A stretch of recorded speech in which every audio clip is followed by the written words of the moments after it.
दोस्तों जय हिंद। स्वागत है आप सभी लोगों का आज की इस क्लास में। भारत का भूगोल विषय के अंतर्गत हम लोगों ने पिछले वीडियो के माध्यम से भारत की समुद्री स्थिति को जाना है।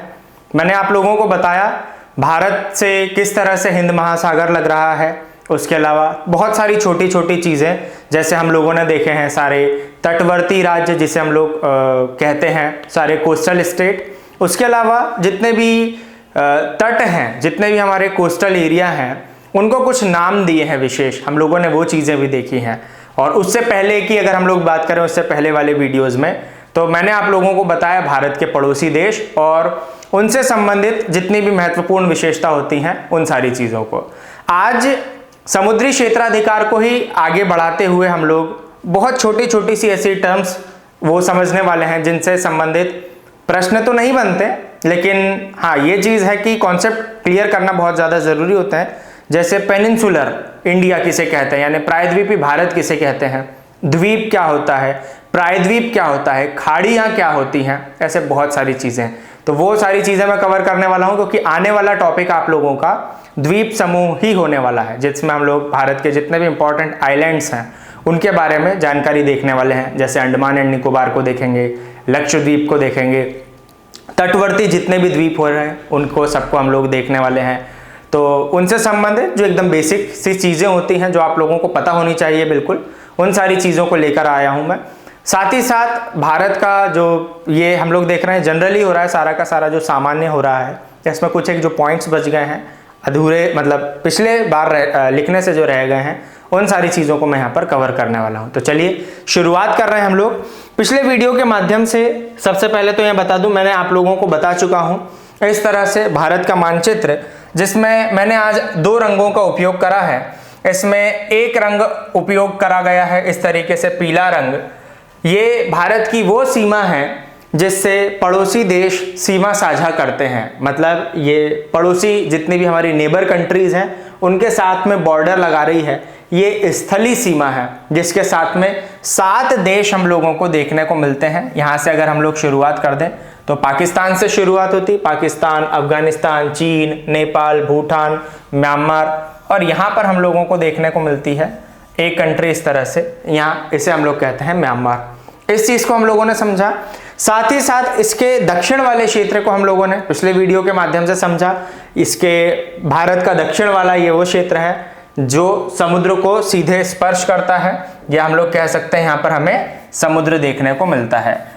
तो ये सारी जानकारी मैं आप लोगों को पिछले भाग के माध्यम से बता चुका था। थोड़ा सा अगर चीज़ों को रिवाइज करें तो मैंने आप लोगों को बता दिया था, हम लोगों को अगर बात करें महासागर कौन सा लग रहा है, इसे हम लोगों ने क्या नाम दिया है, किस महासागर के नाम से जान रहे हैं, तो यहाँ आपकी जानकारी के लिए बता दूँ, इसे हम लोग कह रहे हैं हिंद महासागर यानी कि इंडियन ओशियन। इसके अलावा पूरब की तरफ हिंद महासागर को पुनः अगर हम लोग समुद्रों में विभक्त करें, सागर में अगर देखना चाहें तो पूर्व की तरफ हम लोगों को ये देखने को मिल रहा है, इसे हम लोग कहते हैं बंगाल की खाड़ी यानी कि बे ऑफ बंगाल। और वहीं अगर हम लोग बात करें कि पश्चिम की तरफ हमें क्या देखने को मिल रहा है, तो इसे हम लोग कहते हैं अरेबियन सी यानी कि अरब सागर।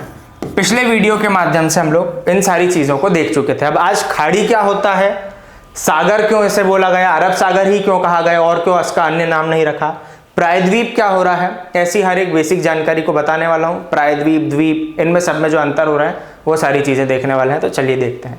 सबसे पहले तो अगर हम लोग बात करें एक बेसिक सा पॉइंट, अंतरराष्ट्रीय स्थलीय सीमा से लगे हुए या कह दे पड़ोसी देश जो स्थल खंड के माध्यम से जुड़े हुए हैं, इनके साथ में भारत के कितने राज्य लगते हैं, तो ये मैं आप लोगों को बता चुका हूं पिछले वीडियो के माध्यम से कि भारत के 16 राज्य और 2 केंद्र शासित प्रदेश पड़ोसी देशों के साथ में सीमा लगाते हैं। क्या बोला मैंने, यहां देख लीजिए, 16 राज्य एवं 2 केंद्र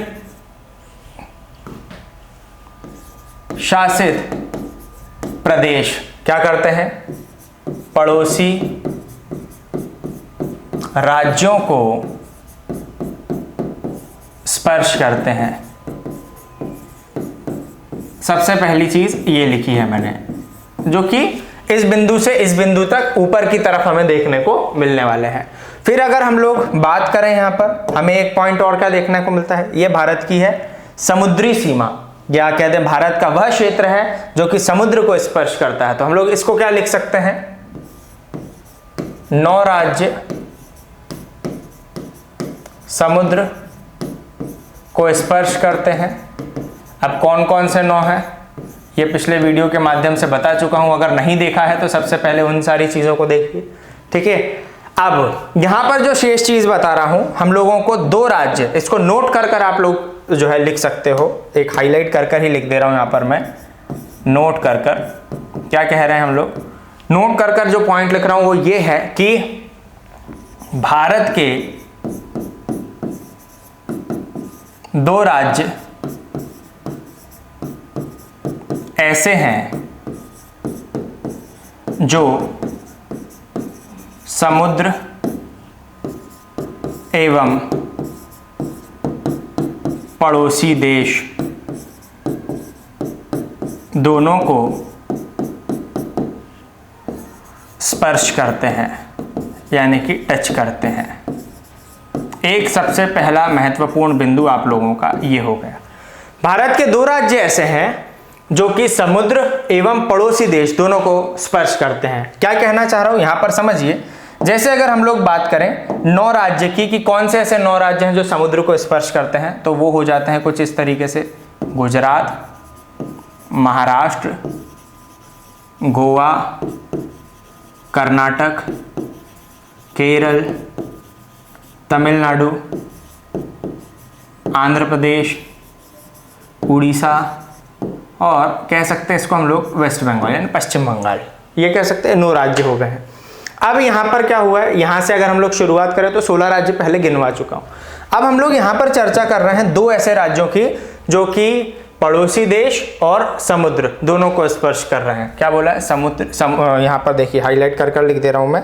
एक तो हो गया हमारा समुद्र और दूसरा क्या हो गया, पड़ोसी देश। तो कौन कौन से हो रहे हैं, 2 राज्यों में पहला हो जाएगा इस तरीके से गुजरात, जो कि समुद्र को भी स्पर्श कर रहा है, साथ ही साथ पड़ोसी देश यानी कि पाकिस्तान को भी स्पर्श कर रहा है।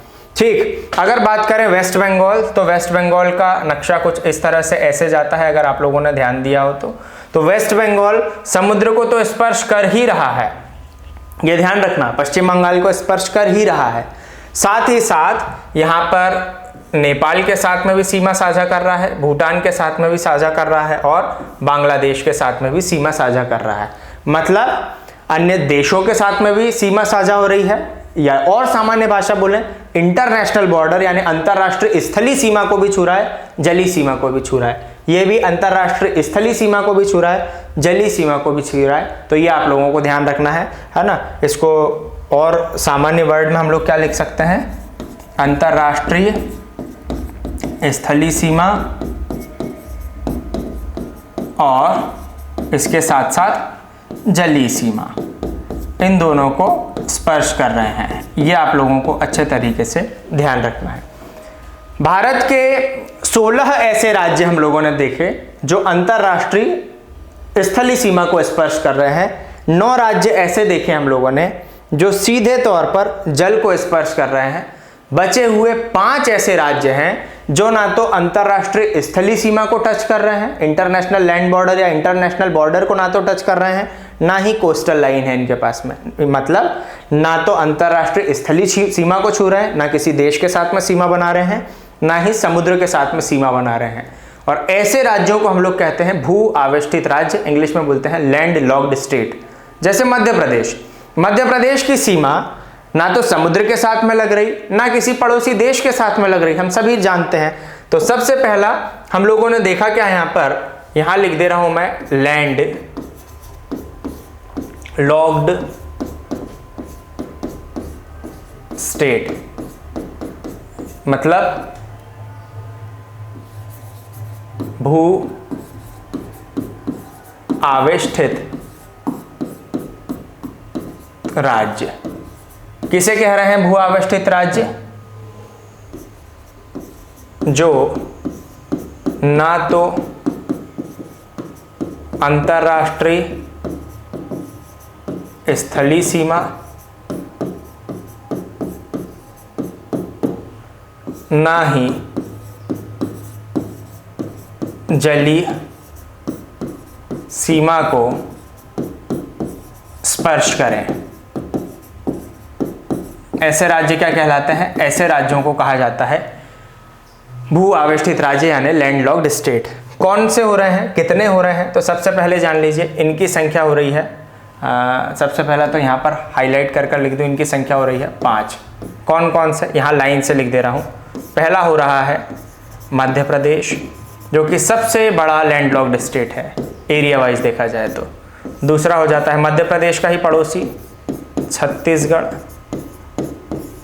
फिर छत्तीसगढ़ का पड़ोसी झारखंड, ठीक। उसके बाद में अगला जो पड़ोसी हो रहा है वो हो रहा है हमारा उत्तर की तरफ हरियाणा, और यहाँ हमें क्या देखने को मिलेगा? यहाँ देखने को मिलेगा हमें तेलंगाना। तो 5 ऐसे राज्य हो गए हैं जो कि ना तो अंतर्राष्ट्रीय स्थलीय सीमा को छूते हैं, ना ही जलीय सीमा को छू रहे हैं। ऐसे राज्यों को बोला हमने भू आवेष्टित राज्य यानी लैंडलॉक्ड स्टेट। इसे एक बार मैं आप लोगों को मैप में बताऊंगा तो और ज़्यादा अच्छे तरीके से आप लोग जो है इस चीज़ को समझ पाएंगे। तो थोड़ा सा जो है यहाँ पर आप लोग ध्यान दीजिए।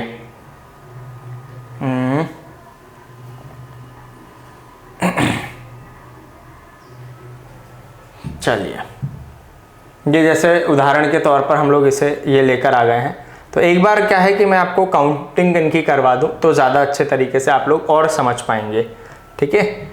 चलिए देखेंगे बेटा, सभी लोग अच्छे तरीके से ध्यान दीजिए क्योंकि कॉन्सेप्ट यहाँ पर क्लियर करने ज़्यादा ज़रूरी हो रहे हैं। चलिए गिनवाता हूँ, एक एक कर जो चीज़ें यहाँ लिखी हैं वही सारी चीज़ें लिखवा रहा हूँ। सबसे पहला आप लोगों को ये पॉइंट कि 16 राज्य और 2 केंद्र शासित प्रदेश पड़ोसी राज्यों को स्पर्श करते हैं, तो सबसे पहला तो वही गिनवाऊँ।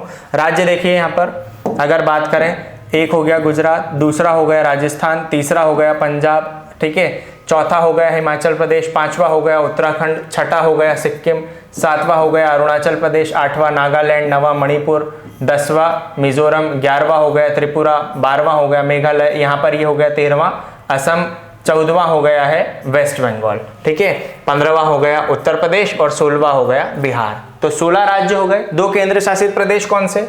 एक हो गया जम्मू एंड कश्मीर और एक हो गया लद्दाख। तो यहाँ पर सबसे पहला तो 2 हो गए यूनियन टेरिटरी, 16 हो गए स्टेट जो कि डायरेक्ट टच कर रहे हैं। फिर 9 राज्य कौन से जो समुद्र को टच करते हैं? गुजरात पहला, महाराष्ट्र दूसरा, गोवा तीसरा, चौथा कर्नाटक, 5वां केरल, छठा तमिलनाडु, 7वां आंध्र प्रदेश, 8वां उड़ीसा और 9वां पश्चिम बंगाल। ये सीधे तौर पर स्पर्श कर रहे हैं समुद्र को। अब 2 राज्य जो कि अंतरराष्ट्रीय स्थलीय सीमा और जलीय सीमा दोनों को टच करें, ये देख लीजिए, एक हो गया गुजरात और ये हो गया एक वेस्ट बंगाल, जो मैंने आप लोगों को बताया अभी। अब बचे हुए ऐसे राज्य जो अन्य पड़ोसी राज्यों से घिरे हुए हैं, या देश के अन्य पड़ोसी राज्य ही बोलेंगे, मध्य बोलेंगे तो हमारा दिमाग इधर जाएगा जो मध्य में स्थित है, नहीं, अन्य पड़ोसी राज्यों से घिरे हुए हैं, उन्हें बोल रहे हैं लैंडलॉक्ड स्टेट, मतलब जो ना तो समुद्र को छू रहे हैं ना तो किसी देश को। इनमें कौन कौन से हो गए? इनमें हो गया भाई सबसे पहला तो मध्य प्रदेश, जो मैंने आपको बताया, फिर मध्य प्रदेश का पड़ोसी छत्तीसगढ़, फिर छत्तीसगढ़ का पड़ोसी झारखंड, यहाँ पर नीचे आ जाएंगे तो तेलंगाना और ऊपर आ जाएंगे तो ये क्या हो गया है? ये हो गया है हरियाणा। इस तरीके से आप लोगों को ध्यान रखना है। ऐसे अगर याद रखोगे तो कॉन्सेप्ट आप लोगों के क्लियर रहेंगे, बढ़िया तरीके से आप लोगों को चीज़ें जो हैं वो समझ में आ सकेंगी, लंबे समय तक आप लोग इसे याद रख सकते हैं, ठीक है। चलिए, तो सबसे पहला तो भाई हमारी ये चीज़ जो है ये कंप्लीट हुई, अब इसे हटा दे रहे हैं, इसकी हमें आवश्यकता नहीं है। इतनी चीज़ हम लोगों की कंप्लीट हो गई। अब आगे की तरफ बढ़ते हैं और अब कुछ एक ऐसे शब्द, कुछ एक ऐसी शब्दावली जिनसे संबंधित हमें जानकारी होनी चाहिए। सबसे पहला तो एक चीज़ हम लोगों की ये हो गई, भारत को हम लोग पूरी तरह से ऐसे हम लोग यहाँ पर जान चुके हैं। अब देखेंगे एक पॉइंट यहाँ पर मैं अब इस तरीके से बता रहा हूँ, ये भारत का वो वाला क्षेत्र हो रहा है हमारा। इस तरीके से अगर यहाँ पर सीमा बना दें, इसकी सीमा ये यहाँ से कुछ इस तरह से ऐसे लेकर आ जाएं, तो ये भारत का वो क्षेत्र हो रहा है जो कि सीधे समुद्र को स्पर्श कर रहा है, ठीक है, जिससे क्या लगा हुआ है? समुद्र लगा हुआ है इस तरीके से। यहाँ पर ये हो गया समुद्र, समझ लीजिए, इसे हम लोगों ने क्या कह दिया? समुद्र। ये हो गया है इतना क्षेत्र, ये भारत का दक्षिण वाला क्षेत्र हो रहा है। इसको हम लोग क्या कहेंगे? तो इसके लिए हम लोग एक स्पेसिफिक वर्ड यूज करते हैं, एक शब्द उपयोग में लेते हैं जिसको हम लोग कहते हैं हिंदी में प्रायद्वीप, और इंग्लिश में इसे ही क्या कह देंगे? पेनिनसुला। इसे हम लोगों ने क्या कह दिया है, प्रायद्वीप, और इंग्लिश में क्या कह दिया है, पेनिनसुला। अब इसको हम लोगों ने ये क्यों कहा है, इसके लिए हमने क्या लॉजिक लगाया, इसके लिए क्या परिभाषा डिफाइन करी गई है, तो यहां मैं आप लोगों की जानकारी बता दूं। किसी भी देश की मुख्य भूमि मतलब मेन लैंड फॉर्म हो रहा है, किसी भी देश की मुख्य भूमि जो तीन तरफ से जल से घिरी हो, ठीक है। कौन सी तीन तरफ, एक तरफ ये हो गई, एक तरफ ये हो गई, एक तरफ ये हो गई।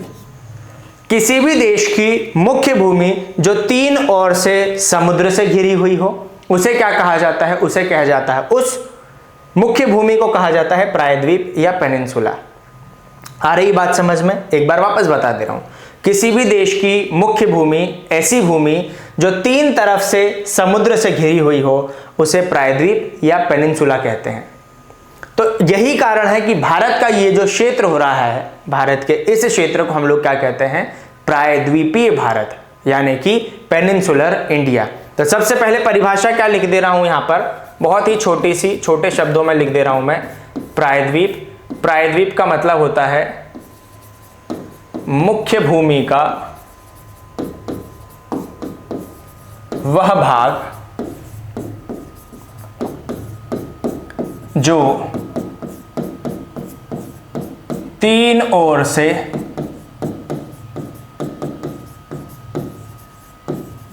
समुद्र से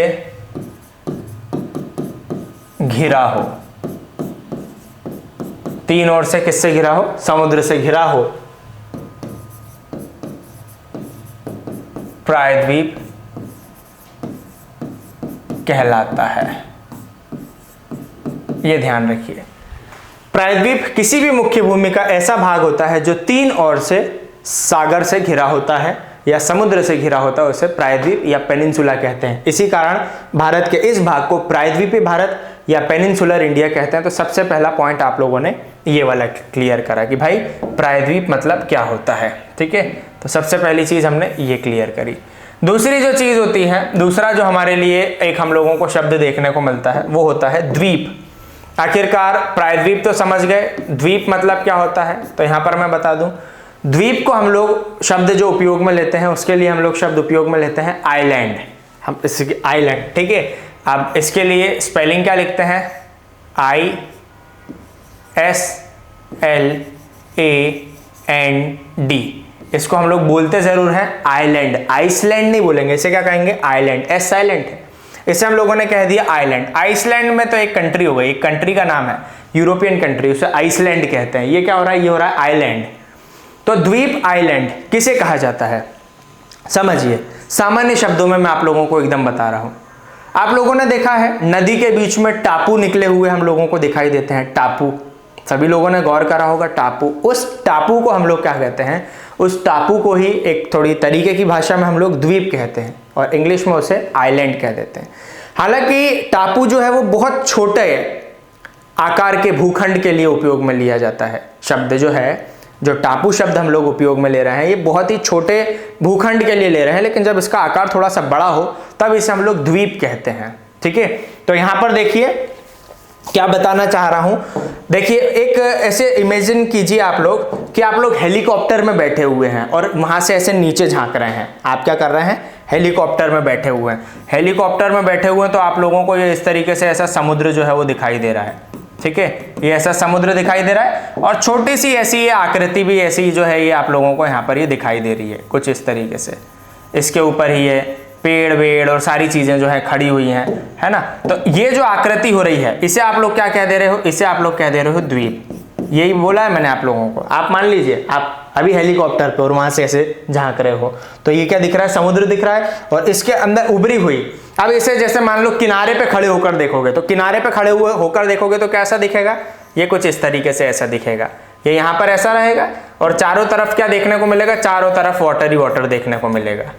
नीचे क्या रहेगा, नीचे भूमि रहेगी। आपको ऊपर ये देखने को मिलेगा इस तरीके से बढ़िया बढ़िया जो है ये नारियल वारियल के पेड़ वगैरह जो है ये देखने को मिलेंगे, ठीक है। तो ये जो आकृति देखने को मिल रही है ना, इसको हम लोग क्या कह रहे हैं, ये कितनी तरफ से घिरी है, जल से चारों तरफ से इसने कवर कर रखा है।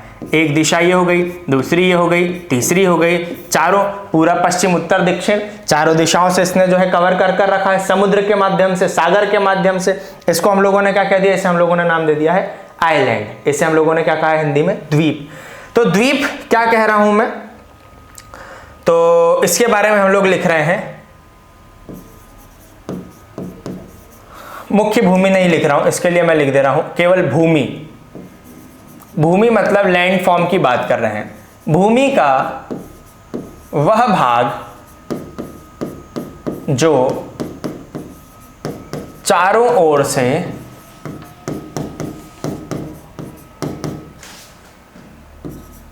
समुद्र से, समुद्र या इसके बारे में लिखेंगे जल से घिरा हो, द्वीप कहलाता है। अब जल क्यों कह दिया मैंने, उसका रीजन मैं आप लोगों को बता रहा हूं। द्वीप का मतलब केवल ये नहीं है बेटा, द्वीप का मतलब कि केवल वो समुद्र में ही रहेगा, कई बार नदियों में रहते हैं। जैसे हम लोग बात करें विश्व का सबसे बड़ा नदी द्वीप, विश्व का सबसे बड़ा नदी द्वीप जिसका नाम क्या है, माजुली द्वीप। असम में देखते हैं ब्रह्मपुत्र नदी के एकदम बीचों बीच है, उसको भी तो द्वीप बोला है, वो तो समुद्र से नहीं घिरा है, इसीलिए मैंने बोला जल से चारों तरफ से घिरा रहेगा, तो उसे हम लोग क्या कह देंगे, द्वीप, उसे हम लोग कह देंगे आइलैंड। चलिए, तो इस तरीके से ये हो गया। अब जैसे हम लोग जानते हैं, अब सिंगुलर और प्लूरल आप लोग अच्छे तरीके से समझते हैं, एक वचन बहुवचन अच्छे तरीके से समझते हैं कि अगर मान लीजिए इस तरह से एक ये देखने को मिल रहा है, ये इस तरीके से एक कुछ आप लोगों को देखने को मिला, इसको बोलोगे आप पत्ती, और मान लो यही जो है ये ढेर सारी ऐसी पड़ी हुई, तो इसे हम लोग क्या बोलेंगे, पत्तियां या पत्तों, आप जो बोलना चाहो। ठीक उसी तरह से यहाँ पर हम लोग क्या कह रहे हैं, हम लोग यहाँ पर एक चीज ये देखते हैं कि हम लोगों को समुद्र में एक अगर द्वीप देखने को मिला तो इसे हम लोग कह देंगे द्वीप, लेकिन अगर ये ग्रुप के रूप में है तो इसे हम लोग क्या कह देंगे, द्वीप समूह। इंग्लिश में दोनों ही, चाहे एक हो चाहे ढेर सारे हो, आइलैंड्स ही कहेंगे, ठीक है। मतलब आइलैंड बोल देंगे, एक सिंगल है तो, और ऐसे आइलैंड्स कहेंगे, ध्यान रखना, इसको क्या बोलेंगे, आइलैंड, और चारों तरफ अगर हो रहा है तो केवल एस लग जाएगा, आइलैंड्स। ऐसे ही यहाँ पर क्या बोल रहे हैं हम लोग, द्वीप, और बहुत सारे हैं तो द्वीप समूह कहेंगे। जैसे अगर हम लोग भारत की बात करें, भारत के पास में बहुत सारे हम लोगों को द्वीप जो है वो देखने को मिलते हैं। तो जैसे अगर हम लोग बात करें पूर्व की तरफ, हम लोगों को अब सब चीजों का हम लोग नामांकन करते हैं। पूर्व की तरफ, अब तो अच्छे से याद हो गया, पूर्व की तरफ हमें क्या देखने को मिलता है, पूर्व की तरफ हम लोगों को देखने को मिलता है बे ऑफ बंगाल, यानी कि बंगाल की खाड़ी। और इस तरफ क्या देखने को मिलता है, इस तरफ हमें देखने को मिलता है अरेबियन सी, यानी कि अरब सागर, ये देखने को मिलता है। दोनों ही समुद्र क्षेत्र में हमें द्वीप समूह देखने को मिलते हैं, मतलब जो द्वीप है वो समूह के रूप में दिखाई देते हैं। जैसे बंगाल की खाड़ी में एक बड़ा सा द्वीप समूह है भारत का, कल मैंने समुद्री क्षेत्राधिकार बताया था, आप उसमें अगर आपने देखा होगा तो समझ में आ रहा होगा कि रेंज रहती है, उस रेंज तक हम लोगों को देखने को मिलता है। तो ये द्वीप समूह हो रहा है, इसे हम लोगों ने नाम क्या देकर रखा है, इसे हम लोगों ने कहा है अंडमान एवं निकोबार द्वीप समूह। इसको हमने क्या नाम देकर रखा है, अंडमान एवं निकोबार द्वीप समूह, भारत का बड़ा द्वीप समूह है।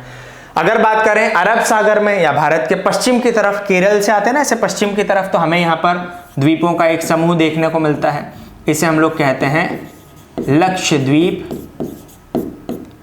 समूह, क्योंकि ये भी द्वीपों का समूह है।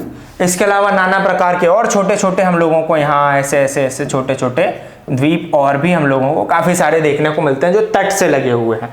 तो अभी केवल समझाने का मतलब यह है कि भैया प्रायद्वीप का मतलब क्या होता है ये समझ लिया, द्वीप का मतलब क्या होता है, ये दो छोटी छोटी चीजें जो है हमारे लिए क्योंकि आगे काम आने वाली हैं, तो ये हम लोगों ने समझा। अब अंडमान निकोबार की क्या विशेषता है, लक्षद्वीप की क्या विशेषता है, जो निकट में हम लोगों को द्वीप देखने को मिल रहे हैं इनकी क्या विशेषता है, ये आने वाले वीडियो में, अगले वाले वीडियो में हम लोग इसी की शुरुआत करने जा रहे हैं। चलिए, अब दो चीजें और आती हैं, एक हो जाता है बे ऑफ बंगाल और एक हो जाता है अरेबियन सी। इनका थोड़ा सा कॉन्सेप्ट समझ लीजिए, ये भी आप लोगों के लिए थोड़ा सा आवश्यक मैं समझता हूं। चलिए, इस तरीके से अगर आ जाए हम लोग, एक बार वापस से छोटा सा रिवीजन ले रहा हूं। अब आप लोगों से मैं प्रश्न पूछ रहा हूं कि बताइए, कमेंट बॉक्स में आप कमेंट कर दीजिए या अपनी बुद्धि के अंदर सोच कर रख लीजिए। अगर बहुत लंबे समय बाद वीडियो देख रहे हैं, पब्लिश होने के बहुत लंबे समय बाद, तो दिमाग में सोचिए इस भूभाग को क्या कहा जाएगा। आप लोगों के लिए मैं 4 तक गिनती गिन रहा हूं, 1 2 3 4। आंसर मैं खुद दे दे रहा हूं, इसे कहेंगे प्रायद्वीप या फिर पेनिनसुला। अगर इस तरह से हम लोगों ने देखा, यहां पर ये कौन सा द्वीप समूह है, 1 2 3 4। आप लोगों का आंसर आ चुका होगा मन के अंदर, इसे अंडमान निकोबार कहेंगे। यहां का द्वीप समूह क्या कहलाएगा, गिनती गिन रहा हूं, 1 2 3 4। आ चुका होगा आंसर, इसे कहेंगे लक्षद्वीप समूह। महासागर की अगर हम लोग बात करें तो कौन सा एकमात्र महासागर लग रहा है, चलिए 1 2 3 4। चलिए आंसर आ चुका है आप लोगों का मन में, यहां हो रहा है सर हिंद महासागर। भारत के पूर्व की तरफ का समुद्री क्षेत्र क्या कहला रहा है, आंसर फिर आ चुका होगा बंगाल की खाड़ी। आप लोग केवल मन के अंदर आप लोग अपने सोचते चलिए, इसे कह रहे हैं बंगाल की खाड़ी। इसे क्या कह रहे हैं, सागर है कोई सा, 1 2 3 4, अरब सागर है। इतना अगर आ रहे हैं आंसर, मतलब आप लोग बहुत अच्छे तरीके से चल रहे हैं, चीजें आप लोगों की बुद्धि में उतरते चली जा रही हैं। सारा खेल प्रैक्टिस का होता है। आप लोग वीडियो में यहाँ तक रुके हुए हैं, समझ में आ रही है चीजें, मतलब अभी जितना भी ज्योग्राफी होने वाला है बहुत बेसिक से अच्छे से आप लोगों को समझ में आ जाएगा, कोई टेंशन वाली बात नहीं है।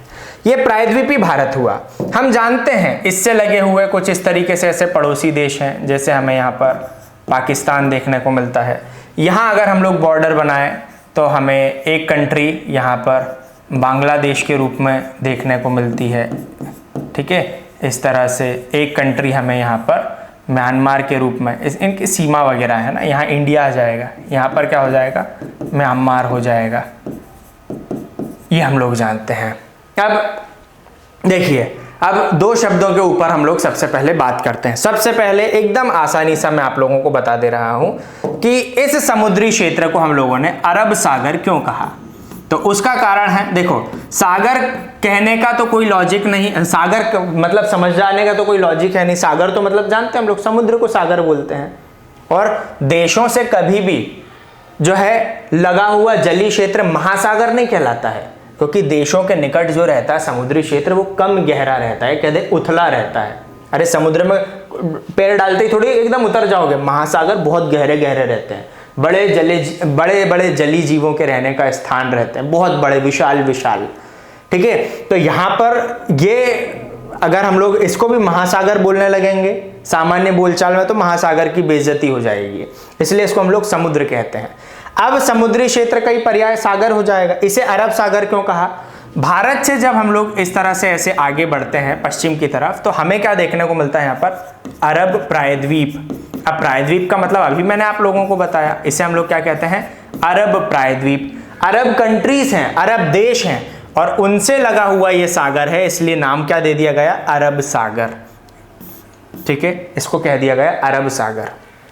भारत की बात करें, जब भारत गुलाम हो गया था, अंग्रेजों का अधिकार क्षेत्र बहुत बड़ा हो गया था, तब उन्होंने यहां से लगाकर यहां म्यांमार वाले क्षेत्र तक, बहुत बड़े वाले क्षेत्र तक एक अपना प्रोविंस जो है ब्रिटिश प्रोविंस घोषित कर दिया था, जिसे बंगाल प्रेसिडेंसी या बंगाल प्रोविंस के रूप में जाना जा रहा था, बंगाल प्रांत के रूप में, बहुत बड़ा था इसलिए उसे क्या कह दिया था, बंगाल। तो उससे ही लगा हुआ समुद्री क्षेत्र हो रहा था, तो यहां शब्द में उपयोग में लेकर लिया गया बंगाल। अब शब्द आता है खाड़ी।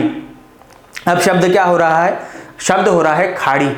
खाड़ी किसके लिए उपयोग में शब्द लिया जा रहा है, खाड़ी किस चीज के लिए जो है शब्द लिया जा रहा है उपयोग में, तो यहां पर मैं आप लोगों को बता रहा हूं कि होता क्या है, इस तरह से ऐसा जलीय क्षेत्र रहता है, ये ऊपर बना दे रहा हूं, अभी रफ कर दूंगा। इस तरीके से ये जलीय क्षेत्र रहता है जो 3 तरफ से, इस तरह से जो 3 तरफ से किससे घिरा होता है, ये एक और, ये दूसरी और ये तीसरी ओर, ये घिरा होता है स्थल खंड से। अब थोड़ा सा आप लोगों को हो सकता है ऐसा लगे कि कठिन होती जा रही चीजें, लेकिन कुछ भी कठिन जैसी चीज नहीं, लास्ट हो रहा है बस, उसके अलावा कुछ भी नहीं है, ये लास्ट हो रहा है, इसके अलावा कुछ ऐसी चीज नहीं समझाने वाला हूं और ना कुछ बचती है। तो यहां पर एक ऐसा स्थल खंड हो रहा है 3 तरफ और बीच में क्या देखने को मिल रहा है, जल, बीच में क्या हो रहा है, जल। तो ऐसे क्षेत्र को हम लोग क्या कहते हैं, ऐसे क्षेत्र को हम लोग यहां पर सामान्य बोलचाल में क्या कहते हैं, खाड़ी। इसे हम लोग क्या कहते हैं, खाड़ी कहते हैं। जैसे देखिए ये खाड़ी क्यों हो रही है, ये क्योंकि समुद्री क्षेत्र है, ये इस तरीके से समुद्र है, सागर है, ठीक है। अब इसे खाड़ी क्यों कहा गया भाई, सागर भी तो कह सकते, बंगाल सागर भी तो बोल सकते थे, लेकिन बंगाल की खाड़ी क्यों कहा। खाड़ी कहने का कारण ये तीन तरफ से स्थल से घिरी हुई है। ये देखिए एक तरफ ये हो गया, यहां से स्थल, भारत का स्थल लग गया, एक तरफ बांग्लादेश का स्थल लग गया, एक तरफ म्यांमार का लग गया, तो यहां पर समुद्री क्षेत्र जो है वो तीनों तरफ से स्थल से घिर गया। ये देख लीजिए, यही तो बताया मैंने, यहां से ऐसे घुमा दीजिए, इसे तीन तरफ से स्थल से घिर गया, इसे क्या कह दिया, बंगाल की खाड़ी। बहुत सारे समुद्री क्षेत्र होते हैं ऐसे।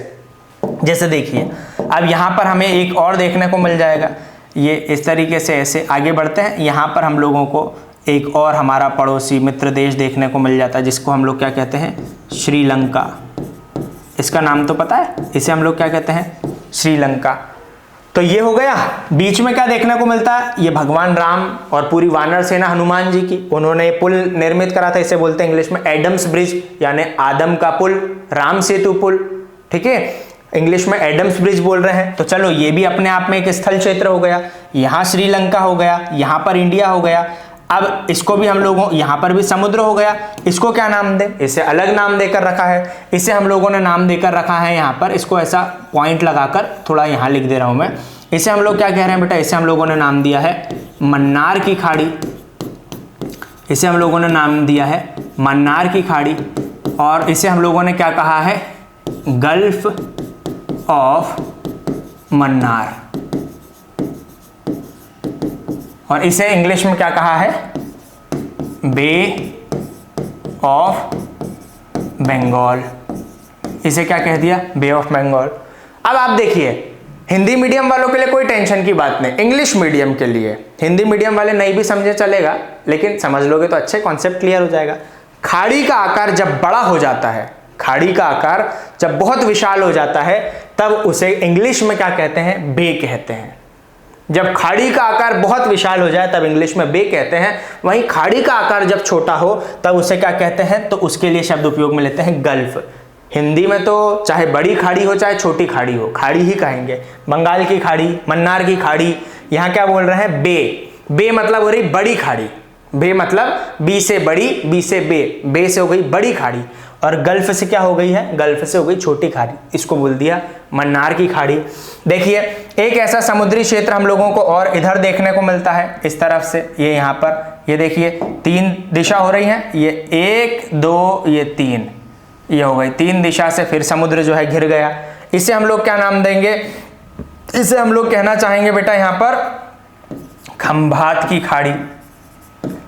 अब छोटी है, अलग ही देखने को मिल रहा है हमें कि ये कैसी हो रही, तो ये बहुत ही ज्यादा छोटी हो रही है, हम लोग जानते हैं। तो इंग्लिश में क्या कहेंगे, इसे बे तो नहीं कहेंगे, इसे क्या कहेंगे, गल्फ ऑफ खंभात। आ गई इतनी बात समझ में। तो ये हो गया हमारा खाड़ी वाला कॉन्सेप्ट क्लियर। खाड़ी क्षेत्र था, क्या नाम दिया जाए, बंगाल से लगी हुई तो बंगाल की खाड़ी। इसे क्या सागर क्षेत्र है, क्योंकि पूरा खुला है। कौन सा सागर, देश के आधार पर अरब सागर नाम इसे दे दिया। तो हम लोगों ने कुल मिलाकर आज के वीडियो के माध्यम से पढ़ा क्या क्या है, देख लीजिए एक बार। सबसे पहले जो कुछ एक बचे हुए कॉन्सेप्ट रह गए थे वो क्लियर करे हैं। भू आवेष्टित राज्य क्या होते हैं, लैंडलॉक्ड स्टेट क्या होते हैं, ये मैंने आप लोगों को बताया। साथ ही साथ मैंने आप लोगों को कुछ सामान्य शब्द जैसे प्रायद्वीप, पेनिनसुला क्या होता है, आइलैंड क्या होता है, मतलब द्वीप क्या होता है। साथ ही साथ अगर हम लोग बात करें सागर क्यों कहा गया है, बे क्या हो रहा है, गल्फ क्या हो रहा है, खाड़ी क्या हो रही है, ऐसे छोटे छोटे बिंदुओं को मैंने यहाँ पर सम्मिलित करने का प्रयास किया है। और आशा कर रहा हूँ कि सारी चीज़ें आप लोगों को बहुत अच्छे तरीके से समझ में आ रही हैं। बहुत बढ़िया तरीके से आप इसके प्रॉपर वे में नोट से जो है वो बनाते चलिए। नोट से जितना प्रॉपर होगा उतना ज़्यादा हम लोगों का पढ़ने का मन होता है। बाकी आप लोगों का प्रेम मिल ही रहा है, तो उसके लिए बहुत बहुत धन्यवाद। वीडियो को शेयर ज़रूर कर दिया कीजिए आप लोग, तो इससे मनोबल हमारा बढ़ता है। चैनल सब्सक्राइब करने की ज़रूरत, बोलने की मतलब ज़रूरत पड़ती ही नहीं, मुझे आप लोगों ने कर ही लिया होगा। मिलते हैं हम लोग अगले वीडियो में नए टॉपिक के साथ में। धन्यवाद।